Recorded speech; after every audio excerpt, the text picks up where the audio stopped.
మన విజయవాడ నగరంలో 3 ప్రధానమైన కాలువలు ఉన్నాయి. ఒకటి ఏలూరు కాలువ, 2 బందర్ కాలువ, 3 రవీస్ కాలువ. ఈ 3 కాలువలను కనుక మనం సరిగ్గా పట్టించుకొని అభివృద్ధి చేసుకోగలిగితే విజయవాడ టూరిజంకి మారుపేరవుతుంది.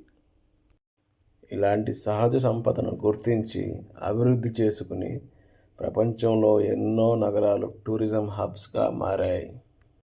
అలా అభివృద్ధి చెందిన కొన్ని నగరాల పేర్లు ఇవే: Amsterdam, Birmingham, Venice, Cape coral మరియు సెయింట్ పీటర్స్బర్గ్. అంతెందుకు, మన కేరళలో ఉన్న అల్లపూజ లేదా అలిపి కూడా అలా అభివృద్ధి చెందిన నగరమే.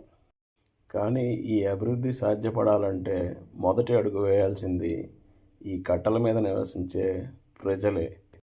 ప్రతి ఇంటి మరుగుదొడ్డికి అనుసంధానంగా అండర్ గ్రౌండ్ డ్రైనేజ్ లేదా సెప్టిక్ ట్యాంక్ లేకపోవడం వల్లే ఈ వ్యర్థాలన్నీ కూడా ఈ కాలువల్ని కాలుష్యంతో నింపేస్తున్నాయి. ఈ రోజుకి 90% కట్టల మీద నివసించే ప్రజల ఇళ్లలో అండర్ గ్రౌండ్ సెప్టిక్ ట్యాంకులు నిర్మాణం లేదు. ఈ కాలువలనే అండర్ గ్రౌండ్ డ్రైనేజ్ సిస్టంలా వాడడం వలన కాలుష్యం బాగా పెరిగిపోయి వాటి అందాన్ని దగ్గర నుంచి చూసే సాహసం ఎవరూ చేయడం లేదు.